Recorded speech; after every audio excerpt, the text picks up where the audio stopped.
നമസ്കാരം. ഇന്നലെയും കഴിഞ്ഞ ദിവസങ്ങളിലും വന്ന ചില പ്രതികരണങ്ങളാണ് ഇന്നത്തെ സെയിലിംഗ് കമന്ററിക്ക് ആധാരം.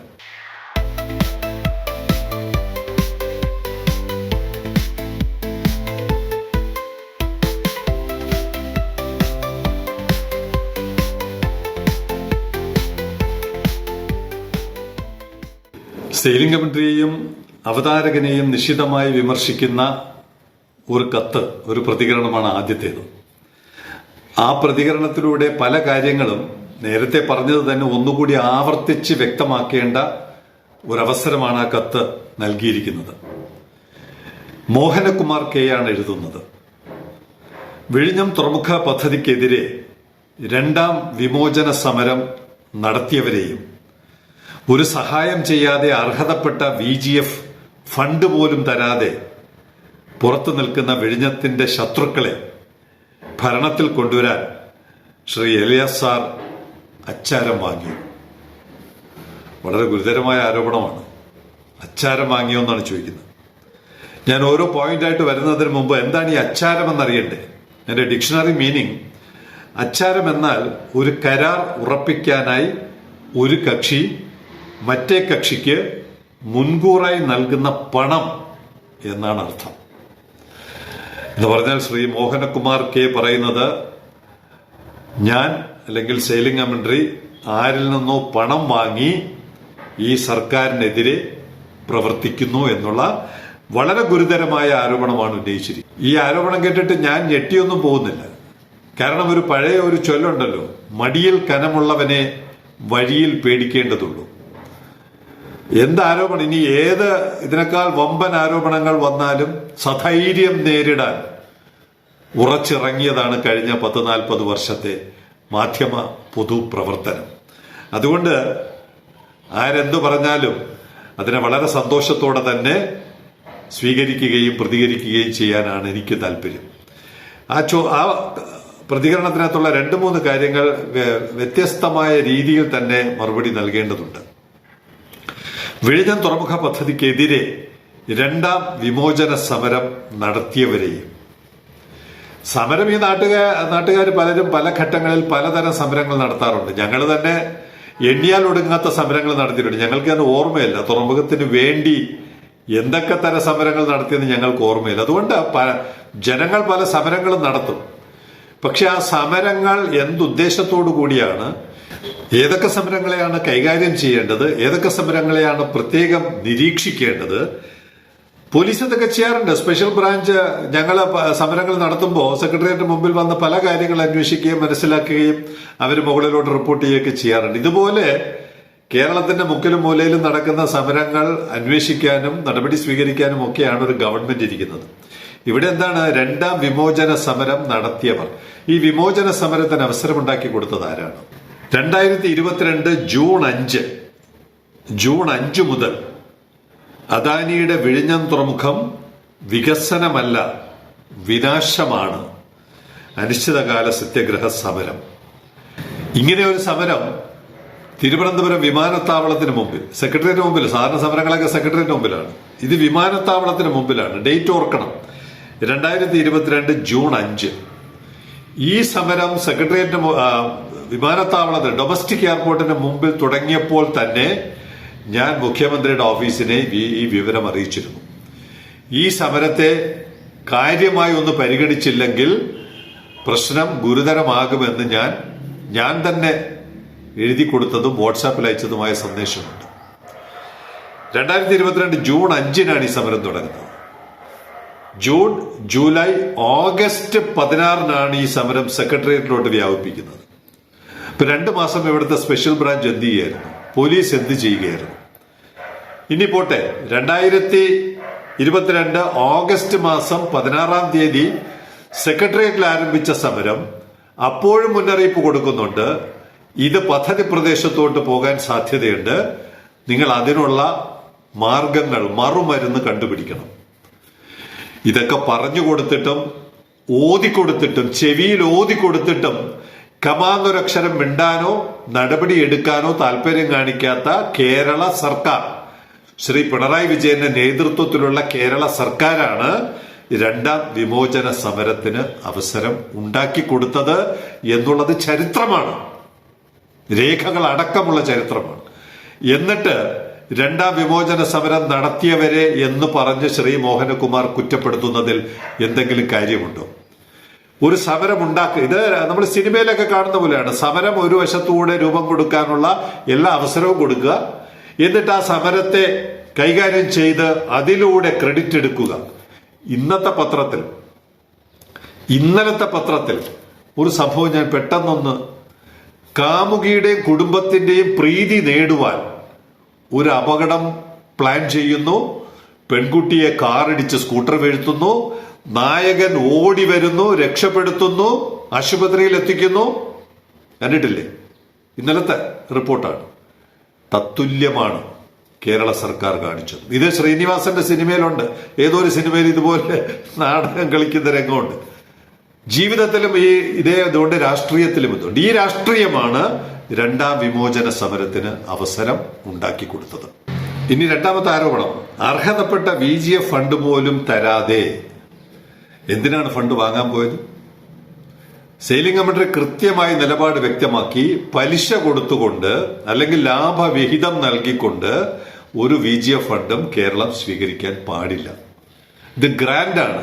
വയബിലിറ്റി ഗ്യാപ്പ് ഫണ്ട് എന്ന് പറയുന്നത് അതിന്റെ രേഖയിൽ ഗ്രാന്റാണ്. ഗ്രാന്റായിട്ട് തരുന്നുണ്ടെങ്കിൽ വാങ്ങുക, ഇല്ലെങ്കിൽ വേണ്ട, ഞങ്ങൾക്ക് വേണ്ട. ഞങ്ങൾക്ക് കേന്ദ്രത്തിന് ഈ പറയുന്ന 800 കോടി കൊടുത്തിട്ട് 1200 കോടി തിരിച്ചു കൊടുക്കുന്നു എന്നൊക്കെ ആരോപണം ഉന്നയിക്കുന്നതിന് മുമ്പ് 800 കോടി സാധാരണ ആളുകളിൽ നിന്ന് വാങ്ങുക, നാട്ടുകാരിൽ നിന്ന് വാങ്ങുക. ഇതിനൊക്കെ എല്ലാ സൗകര്യങ്ങളും കിഫ്ബി, ഗിപ്പി എന്നൊക്കെ പറഞ്ഞ ഒരുപാട് കാര്യങ്ങളുണ്ടല്ലോ. എന്താ അതുകൊണ്ട് അത് ചെയ്യാതെ എന്തിനാണ് കേന്ദ്രത്തിന് പോയി നിങ്ങൾ തലവെച്ചു കൊടുത്തത്? എന്തിനാണ് അടിയറവ് പറഞ്ഞത്? അങ്ങനെ അടിയറവ് പറഞ്ഞിട്ട് ഇവിടെ വന്നിട്ട് VGF പോലും അനുവദിച്ചില്ല എന്ന് പറയുന്നതിൽ എന്തെങ്കിലും കാര്യമുണ്ടോ? കേരളത്തിന് ഒരു ഫെഡറൽ സംവിധാനത്തിനകത്ത് സ്വന്തം നിലപാടുമായി മുന്നോട്ട് പോകുവാനുള്ള എല്ലാ സ്വാതന്ത്ര്യവുമുണ്ട്. എന്താണ് പറയുക?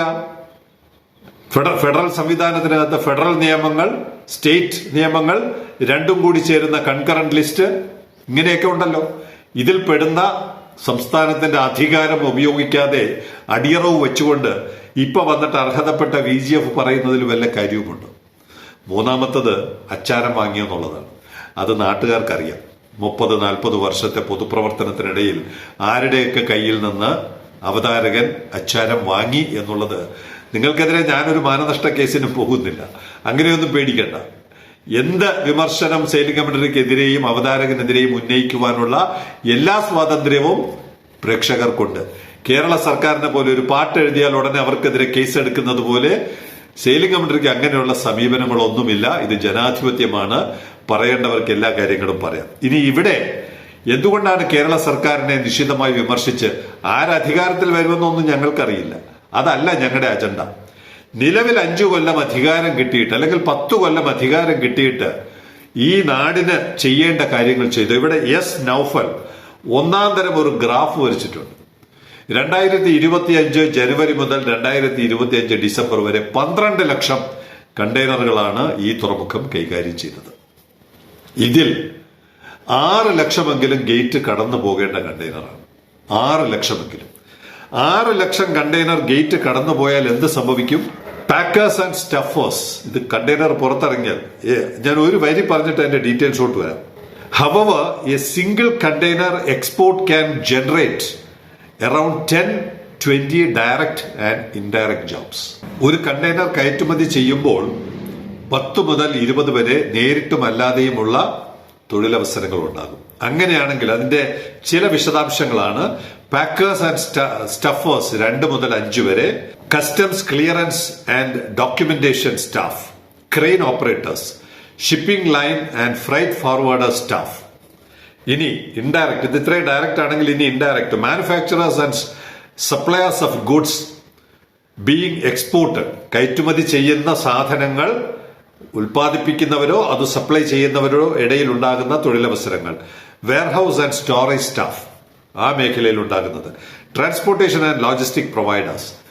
ഇത്രയും മേഖലയിൽ നേരിട്ടുമല്ലാതെയും 10 മുതൽ 20 വരെ തൊഴിലവസരങ്ങൾ ഉണ്ടാക്കാൻ പറ്റുന്നതാണ് ഈ കണ്ടെയ്നർ മേഖല. 6 ലക്ഷം കണ്ടെയ്നർ കടന്നു പോകേണ്ട സമയം കഴിഞ്ഞു. എത്ര തൊഴിലവസരങ്ങൾ ഉണ്ടാക്കുമെന്ന് നാട്ടുകാർക്ക് ഇപ്പൊ തന്നെ ഏകദേശം പിടികിട്ടിയിട്ടുണ്ട്. ഇങ്ങനെ കണ്ടെയ്നറുകൾ പുറത്തു കൊണ്ടുപോകാൻ മാർച്ച് 18-ാം തീയതി നിയമസഭയിൽ ഒരു ഉത്തരം പറഞ്ഞു. കേവലം 4 മാസത്തിനകം ജൂലൈ 18-നകം ഗേറ്റ് തുറക്കും. തുറന്നോ ഇന്നുവരെ? ശ്രീ മോഹനകുമാറിനോട് തിരിച്ചു ചോദിക്കുന്നു. നിയമസഭയിൽ മന്ത്രിക്ക് ഇഷ്ടപ്പെട്ട ഒരു ചോദ്യം MLA കൊണ്ട് ചോദിപ്പിക്കുക, അതിന് ഉത്തരം കൊടുക്കുക, എന്നിട്ട് തലയിൽ മുണ്ടിട്ട് നടക്കുക, എന്നിട്ട് ഞങ്ങളെ വീണ്ടും അധികാരത്തിൽ കൊണ്ടുവരണമെന്ന് അഭ്യർത്ഥിക്കുക. ഞാനൊരു ഇടതുപക്ഷക്കാരനാണ്, CPM കാരനല്ല, ഇടതുപക്ഷക്കാരൻ എന്ന് പറഞ്ഞാൽ എന്താണ്? ലോകത്തിൽ ഇടതുപക്ഷം എന്ന് പറയുന്നത് പാവപ്പെട്ടവന്റെയും കഷ്ടപ്പെടുന്നവന്റെയും പീഡനം അനുഭവിക്കുന്നവന്റെയും പക്ഷം ചേരുന്നതാണ് ഇടതുപക്ഷം, അല്ല CPM-ന്റെ കൂടെ ചേരുന്നതല്ല. ആ പക്ഷത്ത് നിന്നുകൊണ്ട് പറയട്ടെ, ഈ സർക്കാരിനെ അധികാരത്തിൽ കൊണ്ടുവരാൻ ഒത്തിരി പ്രയത്നിച്ച ആളാണ് ഞാൻ. എന്നാൽ കഴിഞ്ഞ 10 വർഷത്തെ ഭരണം, ഈ സമരം, ഞങ്ങൾ 140 ദിവസത്തെ സമരം നടക്കുന്ന സമയത്ത് മുഖ്യമന്ത്രിയെ പോലും കോൺഫിഡൻസിൽ എടുത്തുകൊണ്ട് അദ്ദേഹത്തിന് വേണ്ടി, സർക്കാരിന് വേണ്ടി കൂടിയാണ് ഞങ്ങൾ സമരം കിടന്നത്, നിരാഹാര സമരം.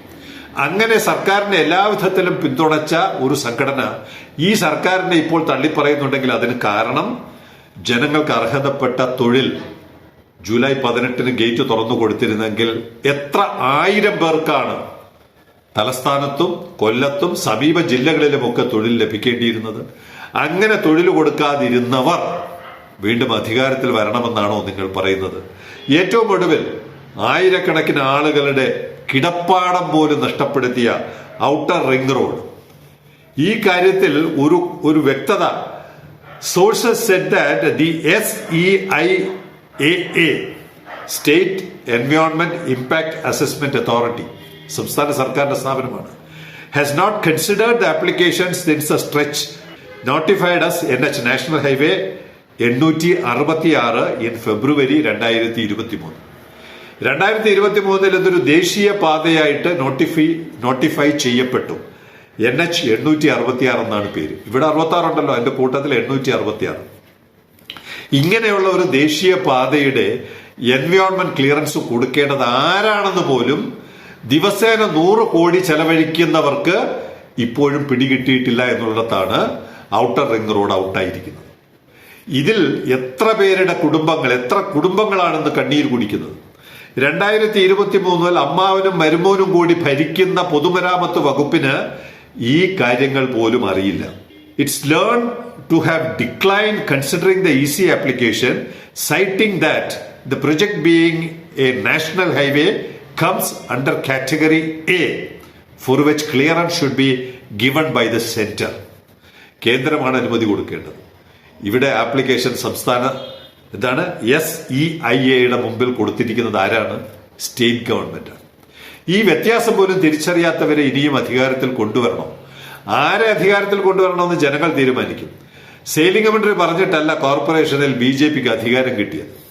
നിലവിലുള്ളവർ അഴിമതി കാണിച്ചാൽ അല്ലെങ്കിൽ ചെയ്യേണ്ട ജോലി ചെയ്യാതിരുന്നാൽ അവരെ പണിഷ് ചെയ്യണം എന്നുള്ളത് നിരന്തരം ആവശ്യപ്പെടുന്ന നിലപാടാണ് സെയിലിംഗ് മന്ത്രിക്കുള്ളത്. അത് തന്നെയാണ് ഇപ്പോഴും സ്റ്റേറ്റ് ഗവൺമെന്റിന്റെ കാര്യത്തിലും ആവർത്തിക്കുന്നത്.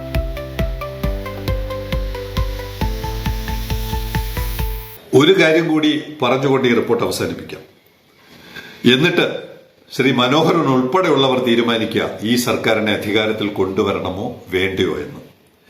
Conclave on petrochemicals and allied sectors 5 ജനുവരി 2 ദിവസം മുമ്പ് 5 ജനുവരി 2026 ഹോട്ടൽ ലുലു മാരിയറ്റ് ഇടപ്പള്ളി കൊച്ചി. ഈ തെരഞ്ഞെടുപ്പ് അടുക്കുമ്പോഴും കോൺക്ലേവുകൾ നടക്കുന്നുണ്ട്. എവിടെയാണ്? കൊച്ചിയിൽ. ഞങ്ങൾക്ക് വിരോധമൊന്നുമില്ല, കൊച്ചിയിലോ കോഴിക്കോടോ ഒക്കെ കോൺക്ലേവ് നടത്താം.